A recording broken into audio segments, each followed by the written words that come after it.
does that ever limit you? So, like, do you ever get an idea that you want to happen, then you just like, well, that can't happen because of That's a X. great question that I've never been asked before. And the truth is, it is limiting if you write that way. But there's always a chance you could kind of open the door back up. And I'll give you a couple of examples. So I had some fans reach out to me, and one of them said, "Please don't kill one of the villains in the novel." Yeah. I lay on the scale, you gotta glow, you gotta glow. She had my attention, she gotta know. I'd like to welcome everybody to another episode of the Let's Gather podcast. I'm your host Zeke. In this episode, I have JV Hilliard to speak about being an author. You can find more information about his series by clicking the link in the description below. I think the content warning for Sean language used this episode, and hope you have a nice day and enjoy the show. Welcome to the podcast. Thank you very much for having me. I appreciate the opportunity to be on this evening. It's nice to have you. And I'll let you introduce yourself to the audience and then we can get started. Yeah, sure. So my name is JV Hilliard. You can call me Joe. I am an epic fantasy and dark fantasy author, which means if you're a fan of Lord of the Rings or Game of Thrones or Dungeons and Dragons in any way, you probably will like my stuff. I'm also the publisher of Altered Reality Magazine, which is an online magazine that features speculative fiction and poetry with a bend towards sci-fi and fantasy.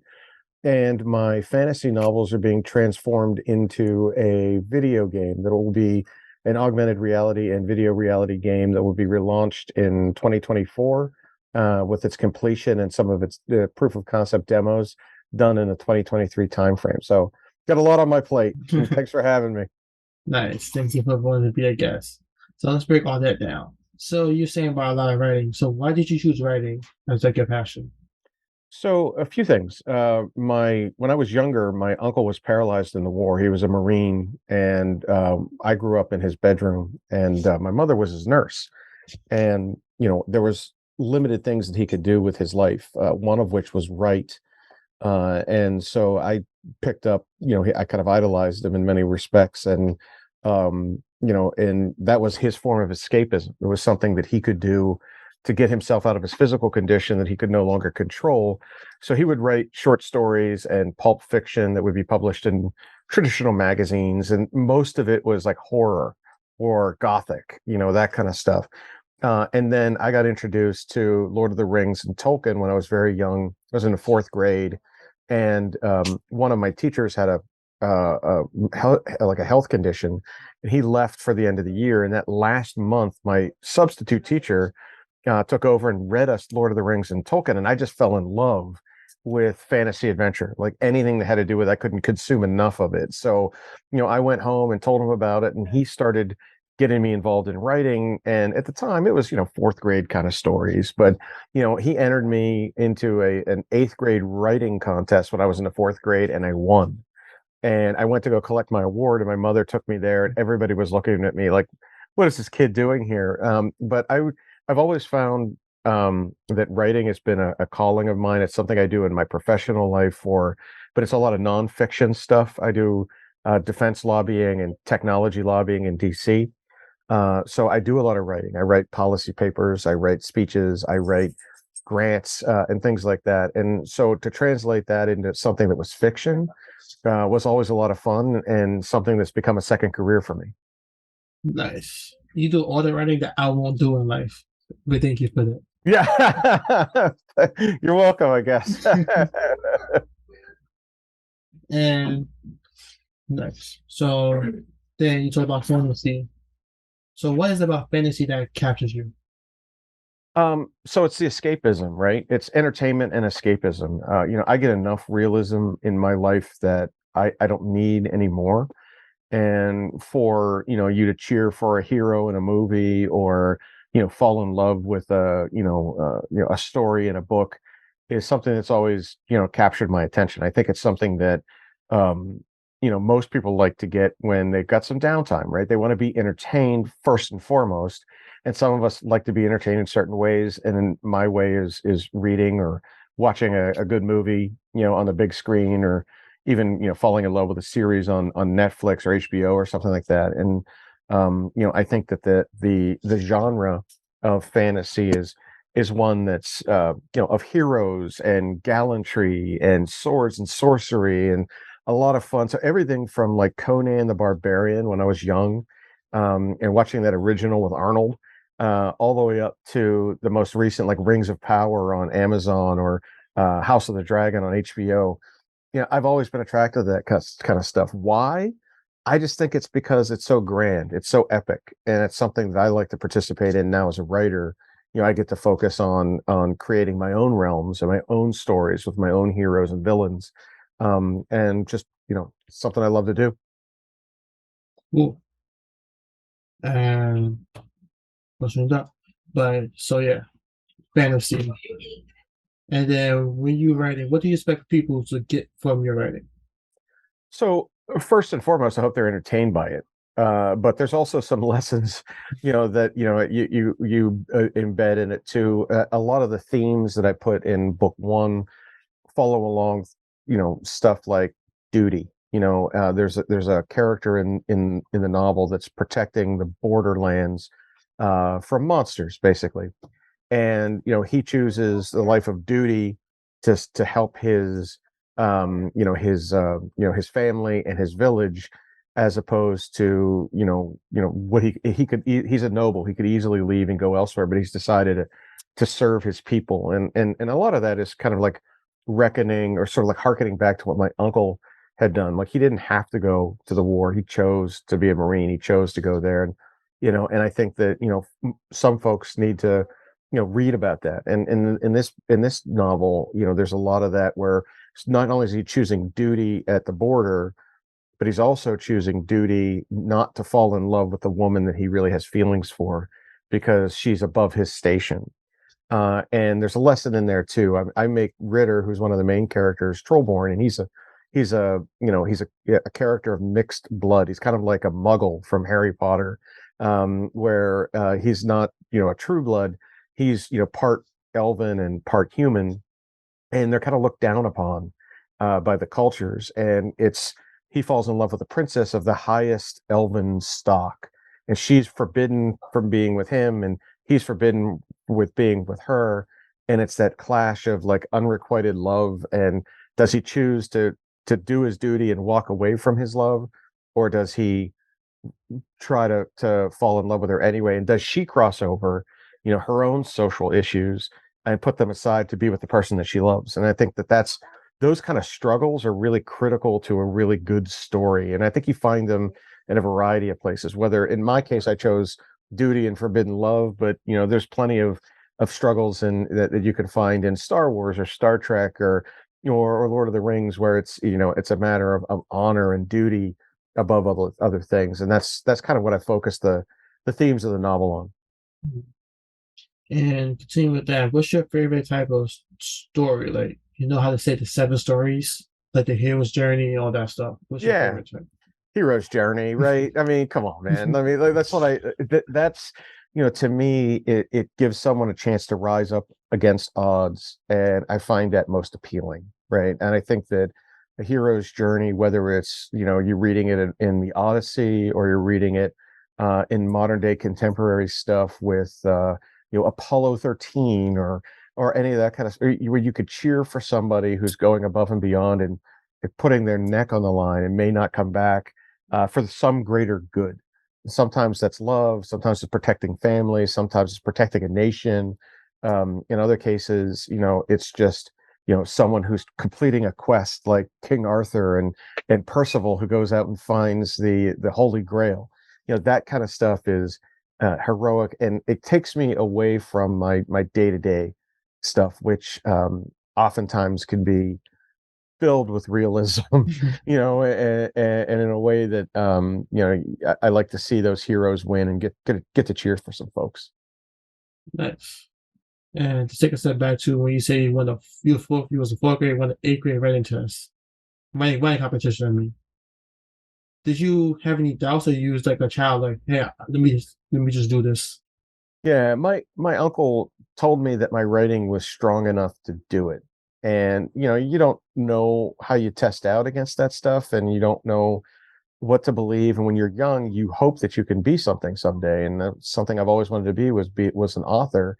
And so, standing up and testing myself against people that were almost twice my age, well, not twice, but 4 or 5 years older than me, and being able to beat them all in a fair writing contest was a lot of fun. And I think at that point I knew that my trajectory was going to be in writing, and, as a career. I didn't know what it was going to be like in the beginning, and I chose to go down sort of like a political path that led to, helping young tech companies access the government marketplace in a place they hadn't been before. And I had worked on the Hill in for the Armed Services Committee for like 6 years, and so I knew how to get them into the Pentagon and how to find them money to develop new techs that protect us.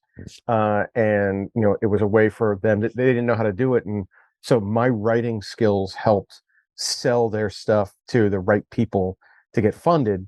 And that was all great, and you make money and you provide for your family doing that. But in the end, it's always that good story that sticks in the back of your head. You just want to get out of your system, put it on paper, and have people read and tell you that they like it, and that's reward enough. So it's like the business and like the pleasure. Yeah, that's exactly right. Like you're helping people in two different ways. Helping people make money, and then the money being made trickle down to better products being made, and then better safety, and then we have stories with that can make somebody's day. Yep. Yeah, and in my case, I always like taking technologies that provided either, for the common defense, like our war fighters that are, on the front lines that need better weapons or they need better protection. Or in the other case, a lot of it was research and development for new tech that could be provided for things like healthcare for veterans that were injured in war, or that could help prevent our submarines from being blown up by enemy missiles, and that kind of stuff. I think is what attracted me to that as a profession.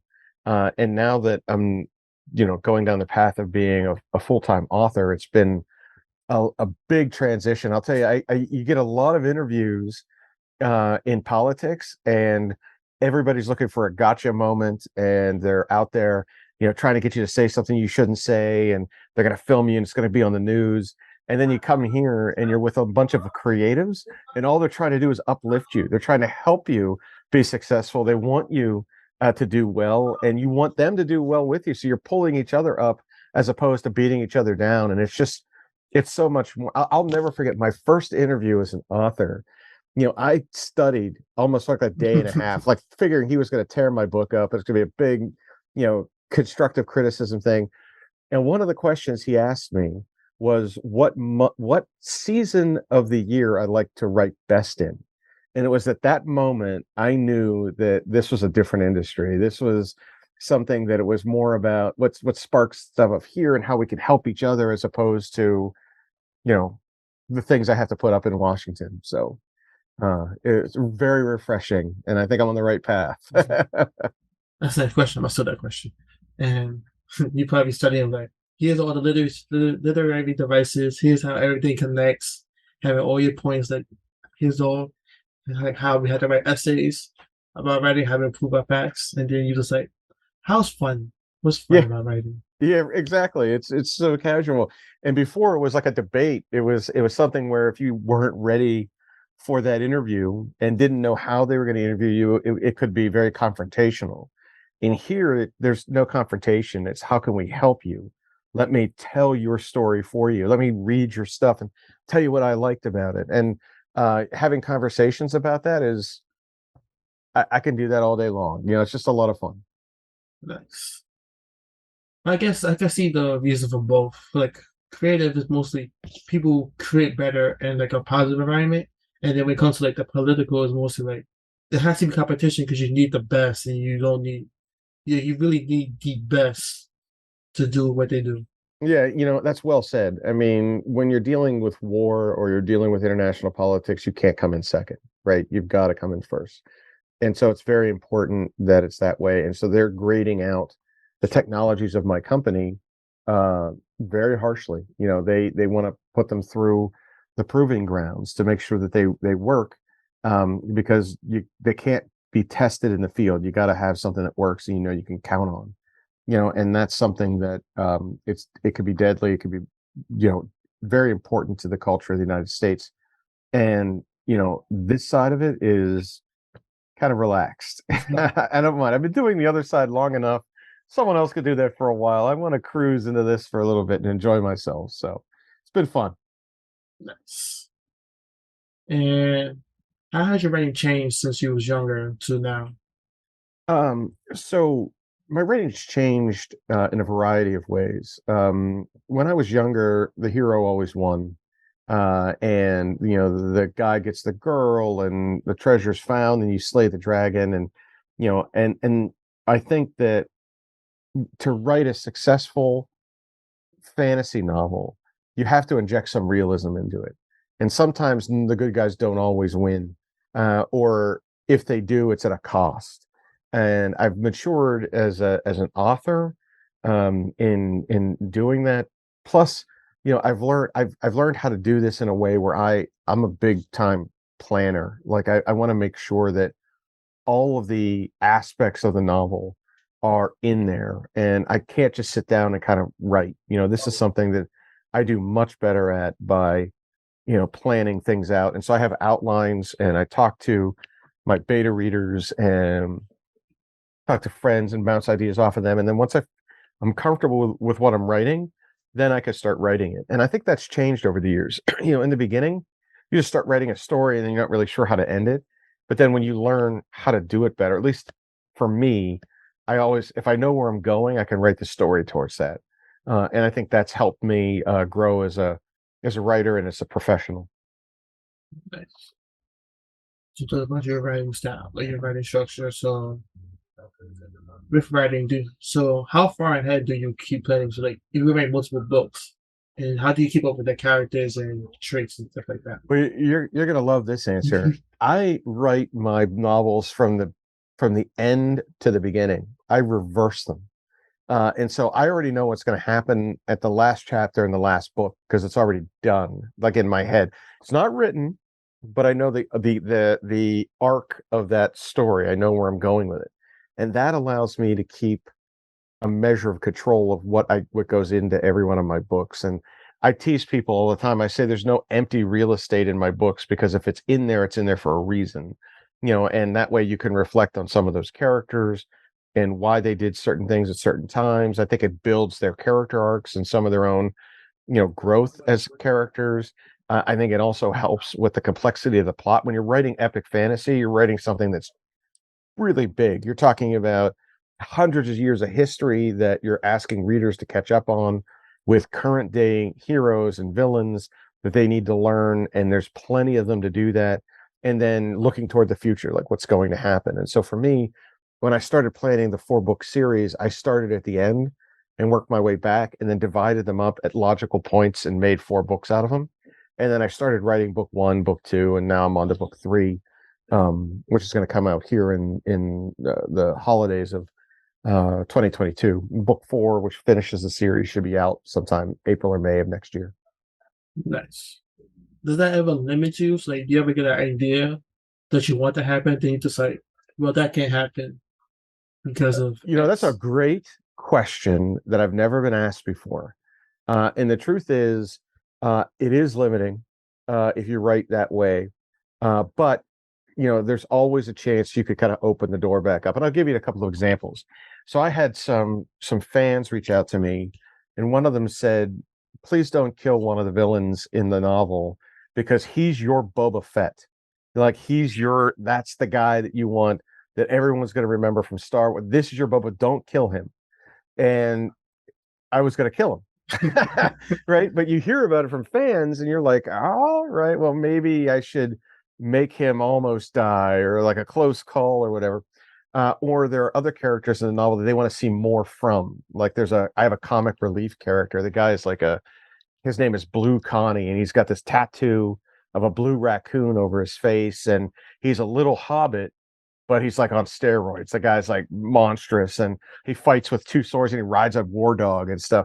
and he's just like the funny drunk character that always says the wrong thing at the wrong time, and and you can laugh with him, and other people are like, I want a story about Blue Connie, like write us a story just about him. And so you get those kind of things, and then you know where you need to go. Can I change the end of the story? No, probably not. But if I had a good idea, I could incorporate many of them in there, or expand the roles that some play that my readership are enjoying, and they're telling me that. And that's like anything. You have to listen to what people like about your product, and if they like certain characters, they should be there to sell more books. They tell you, funny, they tell you too late, and the next book came out, he already died. Just like, Yeah, that's the worst part about it. You're like, ooh, yeah, you too late. But you look, you could justify that by having a good story. And sometimes the villain's got to die, or sometimes the good guys have got to die to make a better story. And so, even though they might not like it, they probably really liked it, and they're passionate enough to reach out to me on social media or an email, or when I'm at a convention somewhere, and they tell you, why did you do that? And it's like, well, you liked it, didn't you? You're standing here, you screaming about a character that that died or did something you didn't want them to do, but you love the fact that you hate it, right? And so that kind of stuff you have to listen for, and you could pick up on that. And I'm pretty available on all my social channels, and when people email me on the website, I try to get back to them within a day with answers to their questions and stuff like that, because it's a lot of fun. Like, call that editor, can I call that on publishing? Like, hey, I know we started, but we have to stop. If we want to make more, listen to me. Yep, that's exactly right. I'm doing research right now. Yeah, right. Yeah, and in some cases, you can win those battles. Sometimes the publishers don't care. They're like, no, this is the story we want, and that's gotta listen. They're the boss, right? Yeah. So speaking about publishers, so how is it working with publishing? How's publishing in general? Yeah, so a couple of things I'd say to that. I mean, I work with a very small publishing house that publishes almost exclusively fantasy adventure stories. They do some sci-fi, they do some things that are relevant to that sci-fi fantasy realm. But Dragon Moon Press publishes all my stuff, and so they know the marketplace better than anybody. They're going to tell you what to do, and you got to kind of listen to them in that respect. And in my case, I've got a great publisher, Gwen Gaddis, who's the owner of the company, works with you. She helps you with everything from the technical aspects all the way through making sure that you are actively out there marketing your product when it's out there. And she keeps me informed on market trends and the way things are going, so that I can write in those directions as well. So it's been very, very helpful. And I've heard mixed bags. Before I decided to go the traditional publishing route, I had heard that publishers only care about you when your books are available, and they disappear in other times, and they're late on things, and sometimes their royalties are out of control. But I've found her to be very fair, and I think maybe that's a function of the size of her company and the fact that I think simpatico in what I'm trying to accomplish and what she wants to accomplish through her publication. So I think I found the right fit for me. It's like Goldilocks, right? Not too warm, not too cold, just right, right? So like I think I'm right there. I don't know what to say about others. I've seen people be very successful in independent publishing and doing that on their own, and that self-publication route. I've seen others be frustrated with it because they are learning on the job and trying to do this stuff for themselves. And then I've seen people that are at the largest publishing houses that have so many restrictions on them and what they can and can't do. It impacts what they want to do, and they kind of get prescribed the next thing as part of that. But again, then you're working with people that have monstrous resources that can pay you in advance to write a book, can make you money, that are going to get you on TV and radio shows and put you at the right conventions, and they're going to have a marketing budget because they're going to want you to sell just as much as you're writing. I mean, they need to make their money back and their investment in you. And so I think that's a difficult route to go down, and I respect those that have been able to do it because it's hard.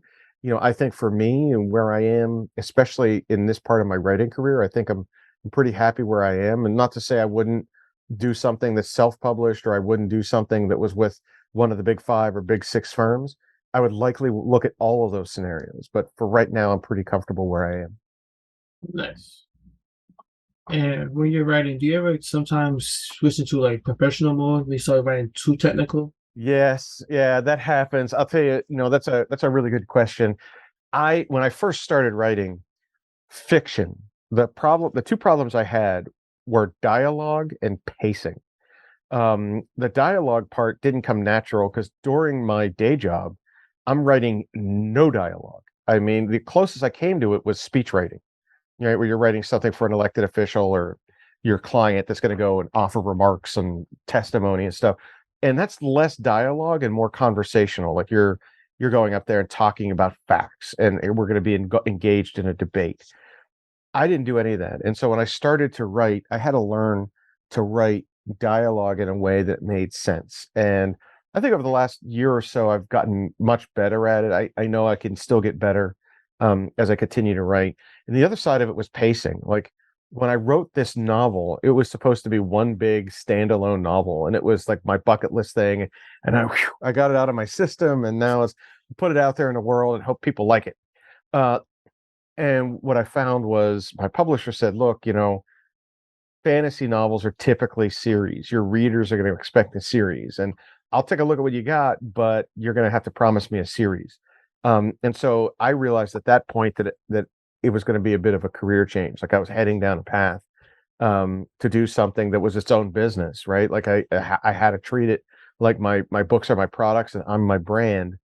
And I have to, continually push people to take a look at my stuff and come and buy my material.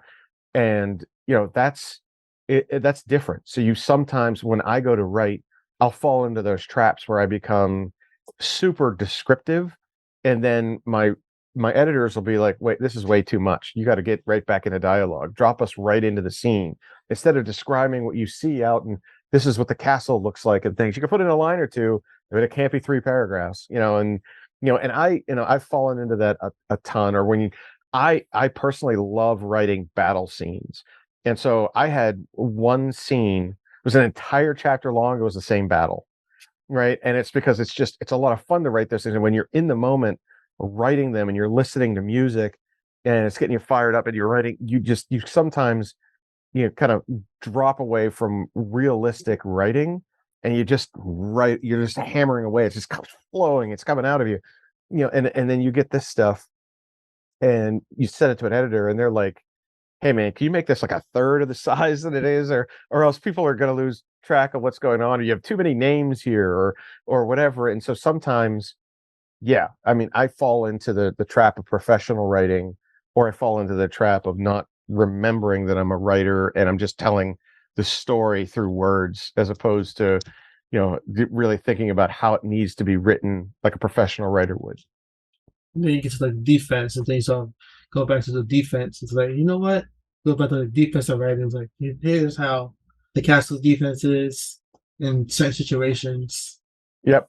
Yeah. And that's the thing. And I find that, I think my experience with the Department of Defense and has helped me understand how societies work, and I can build that into my books to make it realistic politically.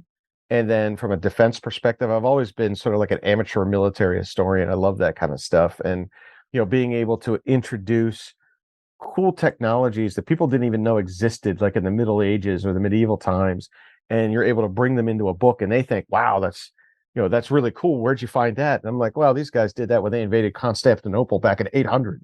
You're like, what? Like, how did that even happen? Like, no one even knows this stuff. And finding that stuff and putting it in, I think is a lot of fun. And I also think, like you said, I mean, you write what you know, and I know things, and so that battle stuff. It's perfect for me. I really enjoy writing those scenes to make them as descriptive as I can and describe things for people that they've never experienced for themselves. Like I had this one naval battle scene where they're on these 2 boats and the boats smash into one another as part of it, and the crews spill over to fight. And I've never been on a boat. So I'm learning stuff on the fly. Like I'm like, all right, well, what do you call this? this mast thing. Oh, that's the main mast, and this is the rigging, and this is a bailer, and so I had to like take a crash course on sailing just to learn what I was about to write. But it was so much fun in the battle scene. I get a lot of compliments on it because it's rare to have a naval battle scene in a fantasy book. So by bringing that aspect to it, I thought that was something that's not unique, but sort of unique in my field. So I have a lot of fun with that kind of stuff. Definitely. It's all about learning and getting better at it. Yeah, no, that's exactly right. I mean, the more you do it, the more it becomes second nature. I look at it as muscle memory, and I tell people that all the time. It's like it's when new authors ask me what are some of my habits to make sure that I continue to write. I always tell them write something every day. It doesn't have to be great. It could be an outline of something for tomorrow that you're going to do, or it could be half of a chapter, or even a couple of lines, just something that immerses you in it. Because I feel like it's just like going, like if you miss going to the gym, it's that muscle memory. Like your body's telling you, like, dude, you're not at the gym.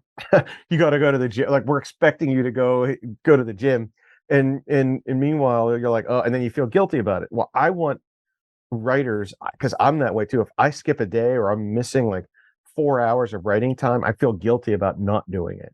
And when your body feels like that, your mind feels like that, I think it helps, kind of advance everything and keeps them, especially for newer writers that will experience writer's block or, have problems with their stories.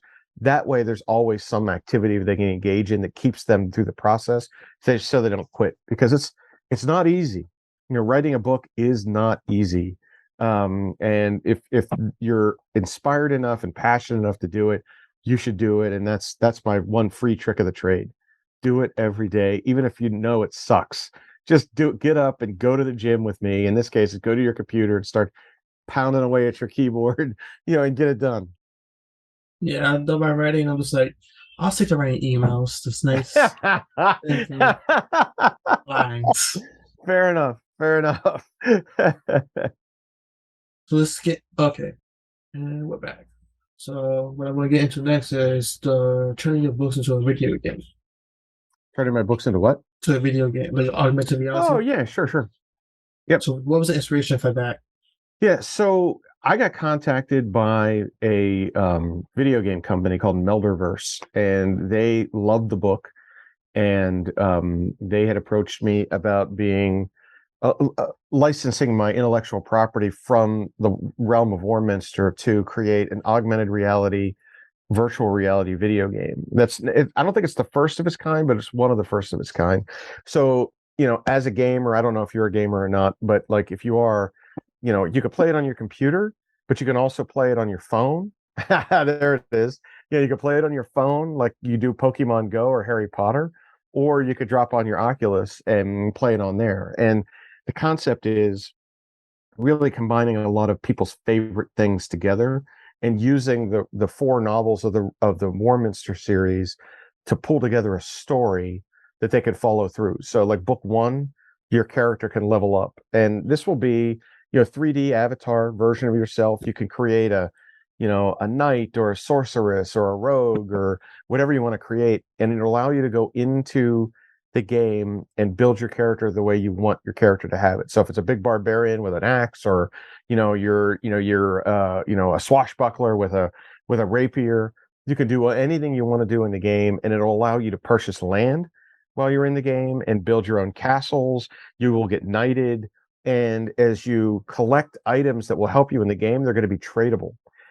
So you'll be able to enter marketplaces and trade your sword for a lance, or trade your shield for a sword, or trade various gold tokens that you've earned in the game for other things, and buy things to level your character up, as well as having sponsors from the real world. So, for example, in the game, let's say you slay the dragon and you uncover its treasure, and in the treasure you find a scroll, and as your 3D avatar unrolls it and reads it, it says, to complete your quest and level up, scan this code and go to your nearest Starbucks or your nearest Subway.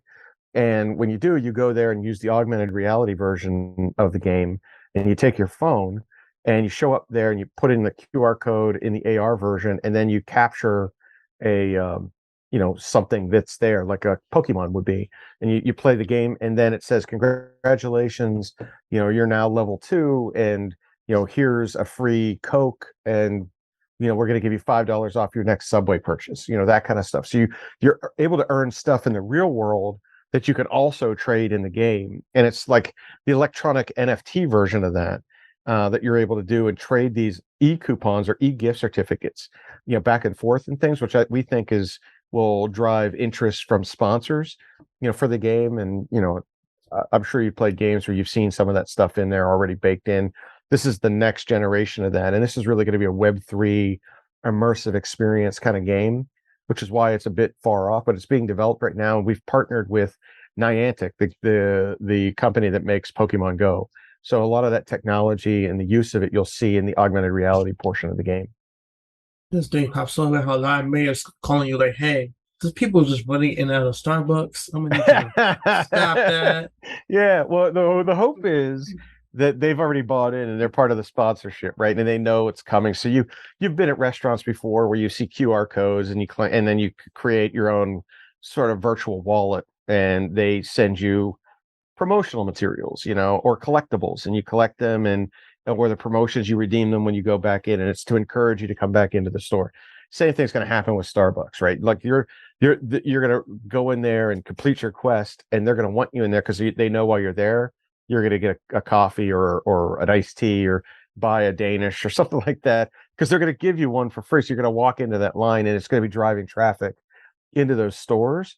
But in truth, it's just a video game on steroids. It's really taking the realm of Warminster and making it a really cool hybrid game of VR, AR, and traditional gaming.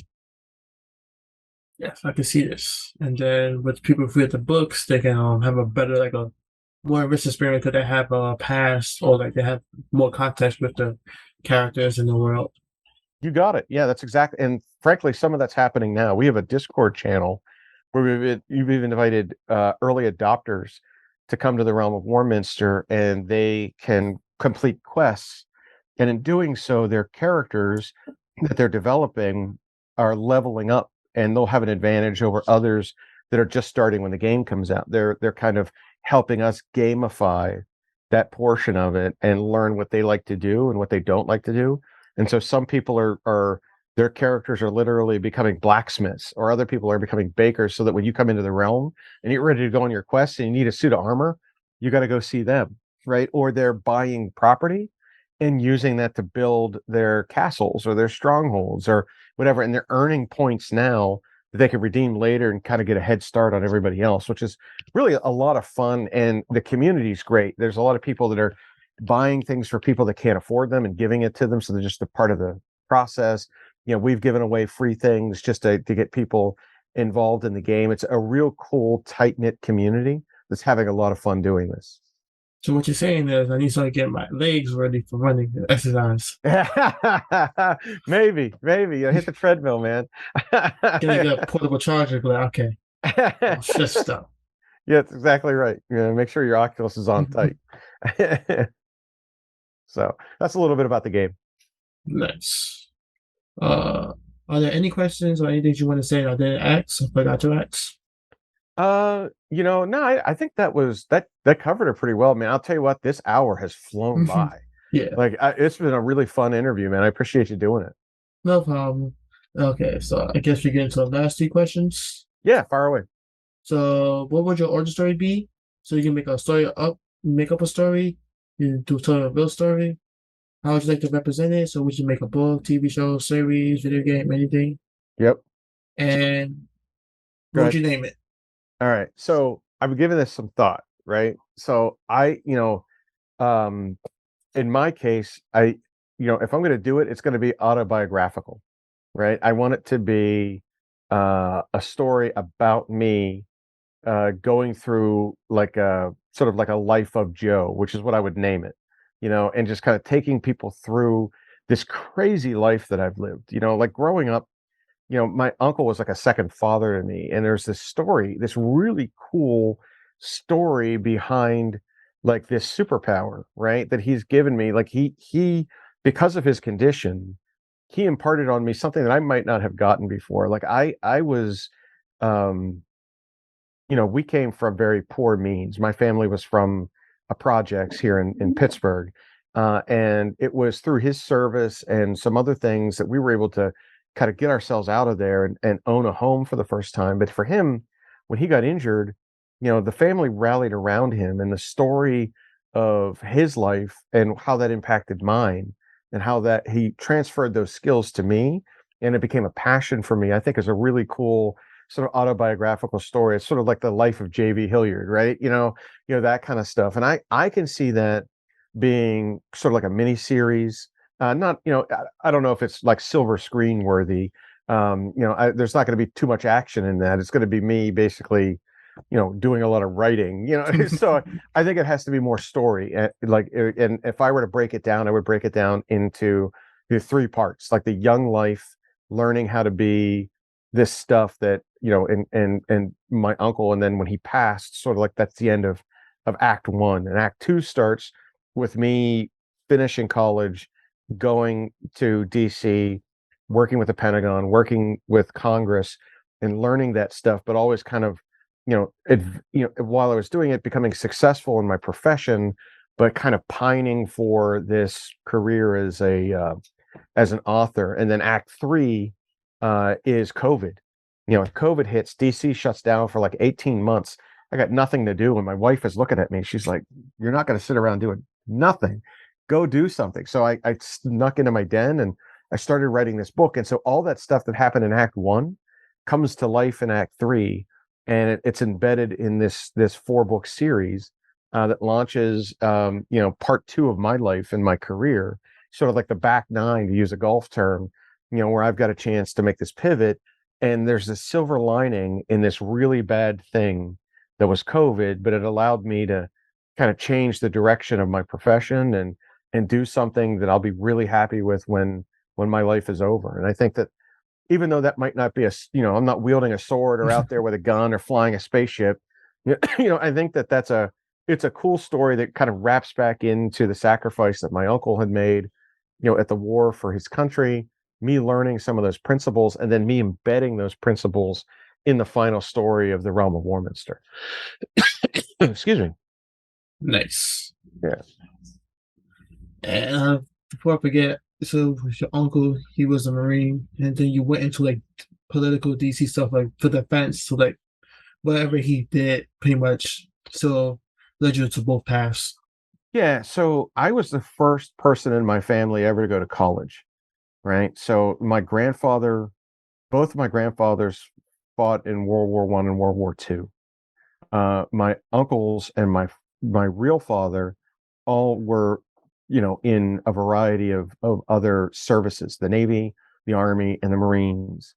And I grew up thinking that I was going to be, in fact, I had already applied. I was going to go to the Air Force ROTC. And my uncle, my paralyzed uncle, stopped me. And while I was considering, do I apply for colleges? Do I go ROTC? He said to me, "Look, every person in this family has served this country. Your path is the path of college. Your job is to take this family to the next level, and you're going to be the first person in this family to go to college. Our service has paid for you to give you the right to do that."